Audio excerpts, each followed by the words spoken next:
Oduu ijoo ayyaana irreechaa bara kanarratti lammiileen Ruwaandaa, Ugaandaa fi Keeniyaan kan argaman ta'uu Koomishiniin Turizimii Oromiyaa beeksise. Magaalaa Shaggar kutaa magaalaa Koyyee Facceetti namoonni manneen waliin jireenyaa 2236 saaman to'atamanii jiru. Baqattoonni biyyoota ollaa naannoo Gambeellaa keessa jiran beelaan du'aa jiraachuu Koomishiniin Mirga Namummaa Itoophiyaa ibse. Akkam jirtu daawwattoota keenya jaallatamoo Waliif TV irraa oduu yeroo kanaatiif qindeeffannee jirruun isinitti himaa oduu guyyaa irraa kan isinitti himu Daniel Tasfaayiiti. Misooma barnootaa mana barumsaa fooyyessuun dhaloota boruu fooyyessuudha jedhan Ministeerri Barnootaa Profeesar Biraanuu Naggaa. Ministeerri Barnootaa Profeesar Biraanuu Naggaa ergaa kana kan dabarsan yaa'ii dhaabbanni biyyoota gamtoomanii mata duree barnoonni bara dijitaalaa kanatti investimentii misooma qaa nagaaf tasgabbiif jedhuun Niiwuorkitti qopheesse irratti argamuuni. Barnoota irratti investi gochuun dhaloota dhufuu fi addunyaa boruu irratti investi gochuudhaas jedhanii jiru. Profeesar Biraanuun Itoophiyaan barnoota irratti jijjiirama garaagaraa fidaa jiraachuu eeruun baajeta qabdu keessaa 20 hojii barnootaaf kan ramadde ta'us eeranii jiru.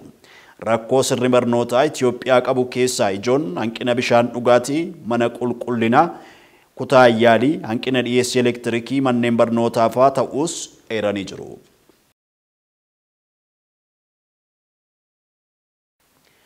Ayyaana irreechaa bara kana kabajamu irratti lammiileen Ruwaandaa, Ugaandaa fi Keeniyaa kan argaman ta'uu Koomishiniin Turizimii Oromiyaa beeksisee jira.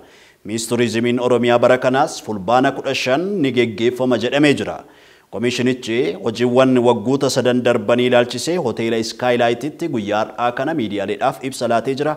Boruma ishii hordofe.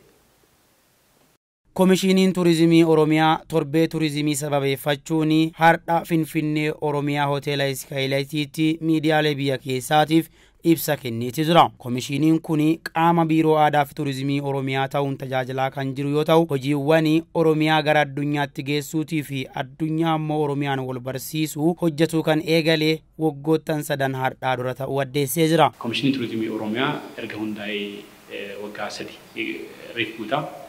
Waggoottan 3 darban keessatti qabeenya turizimii dilbii naannoon Oromiyaa qabdu bal'inaan misoomsuu fi beeksisuudhaan yaa'insa turistootaa biyya alaa fi biyya keessaa dabaluudhaan galii gama turizimiitiin argamu guddisuudhaaf koomishiniin keenya hojiilee garaagaraa hojjechaa akka jiru beekama. Koomishinichi hojiiwwan waggaa 3 darban hojjetaman miidiyaaleef yoo ibsani dirreewwan Oromiyaan itti beeksifamuu maltu mara gargaaramuun Oromiyaa beeksisaatis jirra ka jedhan itti aanaa Koomishinii Turizimii Oromiyaa kataan Obbo Naggaa Wadaajooti.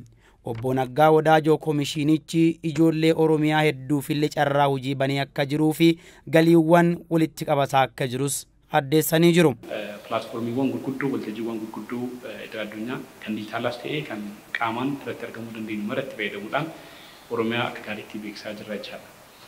Kana malees carraa hojii uumuu wajjin wal qabatee turizimiin carraalee inni fidee dhufu mara faayidaa hawaasa keenyaaf, faayidaa guddina hawaasa dinagdee naannoo keenyaaf akka ta'uu danda'utti hojjechaa jira jechaadha.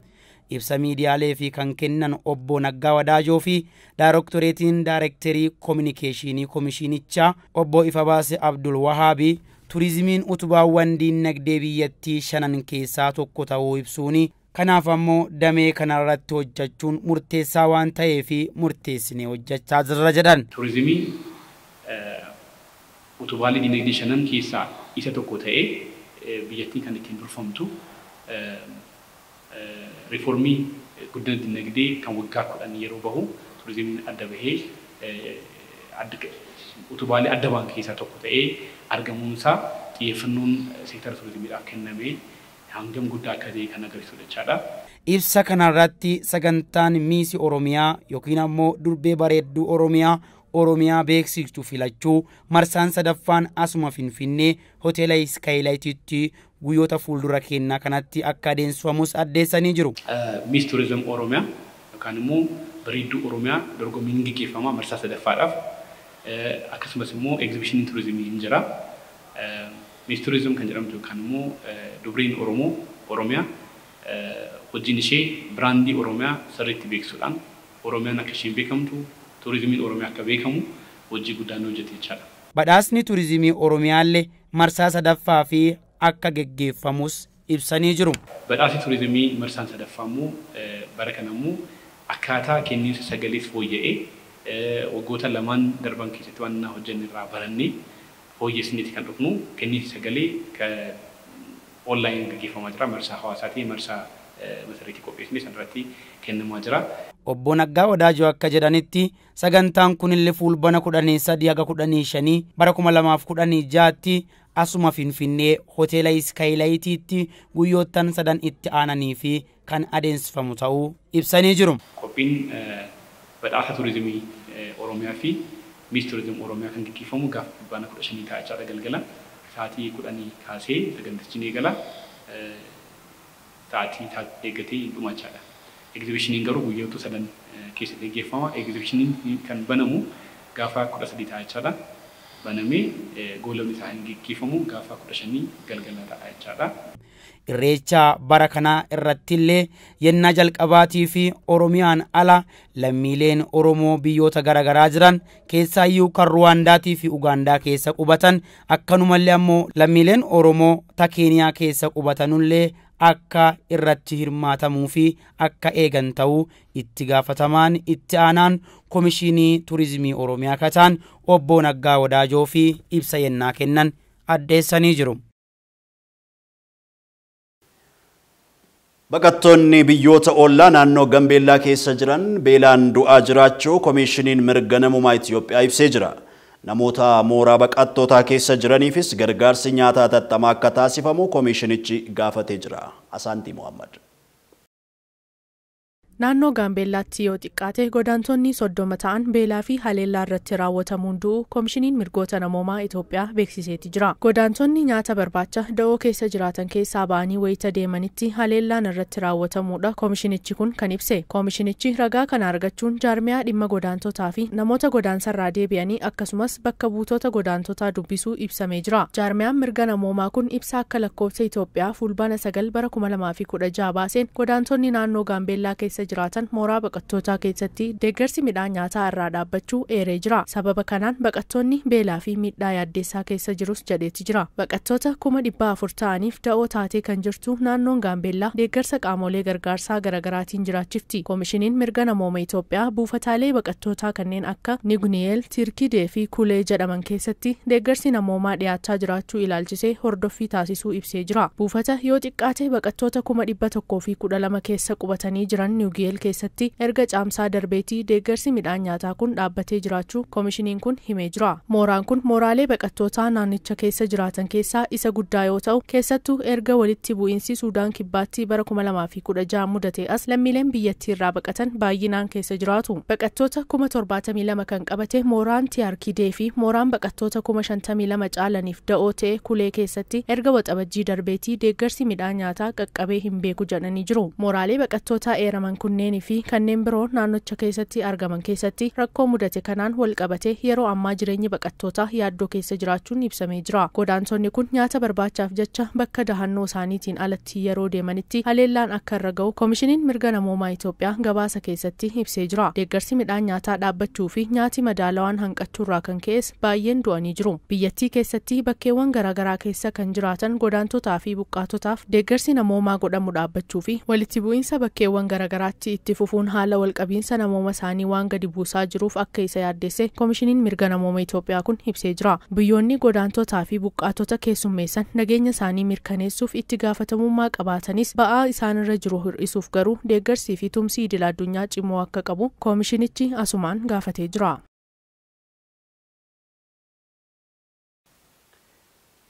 Aanaa Fantaalleetti qorkeen harka hawaasaatti deebi'uun barjaan mootummaa naannoo Oromiyaa guyyaa har'aa kana dhaabbatee jira. Barjaan weerartoota faannootiin dhaabbatee ture buqqaafamuun barjaan sirriin bakkatti deebi'uu isaa ilaalchisee namoonni adda addaa gammachuu qaban ibsachaatti jiru. Barjaan bara 2014 kun bakka qaamotii nageenyaa 27 kan akka Shaambal Abdiisaa qorkee fi osoo falmanii itti wareegamanitti dhaabbachuus hawaasi aanaa Fantaallee himanii jiru. Shaambal Abdiisaan bara 2014 bakka qorkee jedhamu kana finxaaleyyii Amaaraarraa ari'uudhaaf ummata kaarrayyuu waliin waliigalee tarkaanfii fudhachuuf osoo sochiitti jiru odeeffannoo miliqee ba'een harka finxaalii Amaaraatti ajjeefamuu jiraattonni aanaa Fantaallee dubbatanii jiru. Jiraattonni aanaa Fantaallee akka jedhanitti ganda xuxuuxiin alatti gandoonni hedduun duraan qabiyyee Oromiyaa turan yeroo ammaa kana hidhattootaan qabamanii jiran waan jiraniif ammas irratti hojjechuun kan hafatu ta'uu himanii jiru. Lafti kaarrayyuu Oromoo hanga malkaa Jiiloo fi Haroo Arbaa kiiloomeetira 100 caalan ammallee humnoota kanaan qabamee jira jechuudhaan jiraattonni dubbatanii jiru. Lafoonni kunneenis saffisaan harka qaamota kanneeniitti uummataaf deebi'uu qabu jedhan.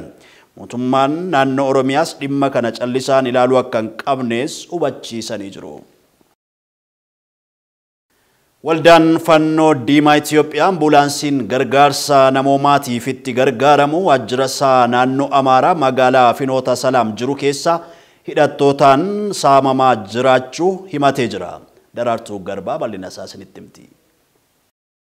Waldaan Fannoo Diimaa Itoophiyaa naannoo Amaaraatti hidhattoonni ambulaansii isaa jalaa fudhachuu hime. Waldaan Fannoo Diimaa Itoophiyaa ambulaansiin gargaarsa namoomaatiif itti gargaaramu waajjira isaa naannoo Amaaraa magaalaa Finoota Salaam jiru keessa hidhattoonni humnaan jalaa fudhachuu ibsi. Waldichi ibsa fulbaana 20 bara 2023 baaseen ambulaansiin qabeenyummaan isaa kan Waldaa Fannoo Diimaa Itoophiyaa waajjira damee lixa Goojjam ta'e kibxata fulbaana 19 bara 2023 humnoota hin beekamne hidhataniin akka jalaa fudhatame himeera. Ambulaansichi kan fudhatame mooraa waajjira damee magaalaa Finoota Salaam jiru keessaa yoo ta'u kan fudhatames dirqisiisuun jechuun ibsameera. Gochichi waldichi hawaasichaaf tajaajila namoomaa akka kennuu danda'uuf gochi kun kaayyoo waldichaatiin ala ta'uu hubachuun qaamoleen gochicha kana raawwatan ambulaansicha waldichaaf akka deebisan ni gaafanna jechuun waamicha dhiyeesseera. Waldichi itti dabaluun hojjettoonni waldichaa guutummaa Itoophiyaatti bobba'an tola ooltotaa fi ambulaansota dabalatee konkolaataawwan bilisaan socho'anii hojjechuu akka danda'an nageenyi isaanii akka eegamu humnoonni hidhatan gochawwan akkasii kanarraa akka of qusatanii fi hawaasichis gocha akkasii kana akka abaaruufis ni gaafannaa jedheera. Waldaan Fannoo Diimaa Itoophiyaa qaama hidhattoota jedhe kana maqaan kan hin eerre yoo ta'u dhimmicharratti mootummaarraas ta'e hidhattootarraa wanti jedhame hin jiru. Naannoo Amaaraatti waraanni raayyaa ittisa biyyaa fi hidhattoota faannoo gidduutti geggeeffamaa jiru akka tasgabbaa'e gabaafamee kan ture ta'us waggaa haaraa Itoophiyaatiin booda deebi'ee hammaachuu odeeffannoon bahan ni mul'isu. Bakkawwan walitti bu'iinsa raayyaa ittisa biyyaa fi hidhattoota faannoo gidduu jira jedhame keessaa lixi Goojjam kan eeramudha. Waldaan Fannoo Diimaa Itoophiyaa tola ooltota leenji'an 45,000 walumaa galatti ammoo tola ooltota 200,000 fi miseensota miliyoona 6 ol qaba. Waldichi ambulaansota gargaarsa namoomaaf bobbaase 550 ol akka qabus aangaan waldichaa himanii ture.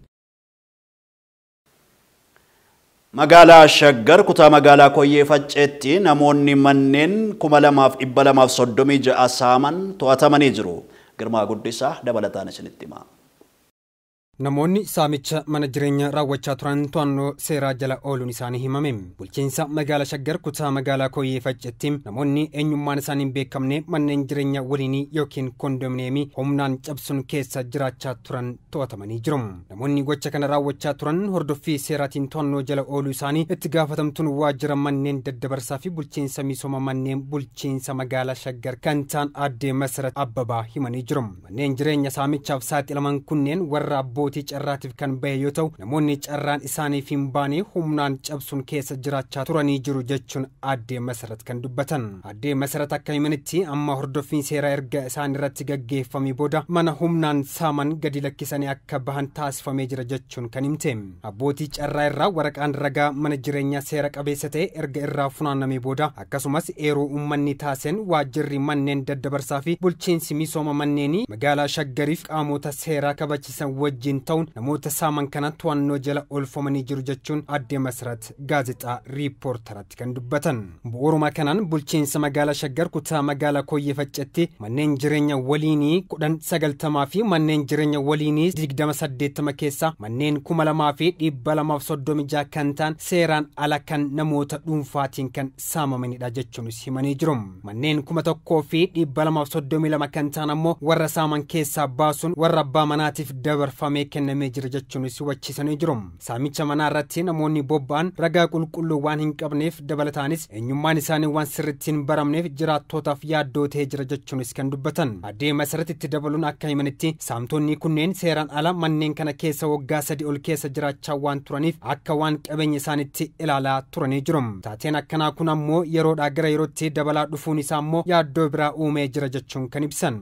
Manneen jireenya waliinii balbala bishaan humna ibisaa kan hin qabnee fi ijaarsi isaa guutummaatti kan hin xumuramnedha. Addee Masarat Abbabaa gaazexaa riippoortaratti akka himteetti kaayyoon manneen jireenya waliin ijaaramaniif namoota kaafamtoota misoomaa fi namoota mana gandaa yookiin qabalee keessa jiraachaa turaniif kan yaadamedha jechuun kan himan. Gara fuula duraatti illee namoota seeraan ala saamicha mana irratti bobba'an seeraan kan itti gaafatamanii fi manneen ammoo warra abbootii carraa baheef dabarfamee kennamuun olaantummaan seeraa kabachiisuuf hojiin hojjetamaa jiraachuus eeranii jiru. Hojiin seera kabachiisuu kun hojii isaa kan eegale daangaa bulchiinsa magaalaa Finfinnee fi hundeeffama bulchiinsa magaalaa Shaggar booda akka ta'e akkasumas sanadoota manneen jireenya duraan bulchiinsa magaalaa Finfinnee keessa turan guutumaan guutuutti gara mootummaa naannoo Oromiyaatti dabarfamanii kennamanii booda ta'uu isaa itti gaafatamtuun waajjira manneen daddabarsaa fi bulchiinsa misooma manneenii bulchiinsa magaalaa Shaggar kan ta'an Addee Masarat Abbabaa himanii jiru. Namoonni saamicha manneen kanaan to'ataman baay'inni isaanii meeqa akka ta'e garuu gabaasa kana keessatti hin eeramne.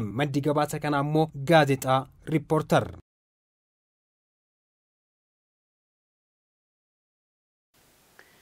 Yuunivarsiitiin Finfinnee bara 2016 sirna barnootaa duraaniin barattoota simataa jedhamee jira. Yuunivarsiitiin Finfinnee bara 2016 sirna barnootaa duraan jiruun barattoota akka simatu eeggataan pirezidaantii yuunivarsiitichaa Dr. Saamu'eel Kifileen himan. Dr. Saamu'eel Yuunivarsiitiin Finfinnee yuunivarsiitii ofiin of bulchu ta'uun walqabatees burjaajiiwwan jiran irratti ibsa miidiyaaleedhaaf kennanii jiru. Yuunivarsiitichi ce'umsa ofiin of bulchuurra waan jiruuf baatiiwwan muraasa keessatti sirna barnootaa haaraan akka hoogganamu eeran. Adeemsi ce'umsaa hanga xumuramuttis hojimaanni duraan turan akkasumatti itti fufa. Hojimaata bakka bu'u yeroo yeroon hojiin beeksisuu kan hojjetamu ta'us himanii jiru. Daawwattoota keenya oduu keenya yeroo kanaatiif qindeeffannee xumurree jirra. Walii waan turtaniif ulfaadhaa isiniin jenna. Odeeffannoo wayitaawaa argachuu yoo feetan fuula miidiyaalee hawaasaa keenya Feesbuukii, Tiiktookii akkasumas Yuutuubii keenya akka hordoftan gamanaan isin affeerra. Yeroo gaarii.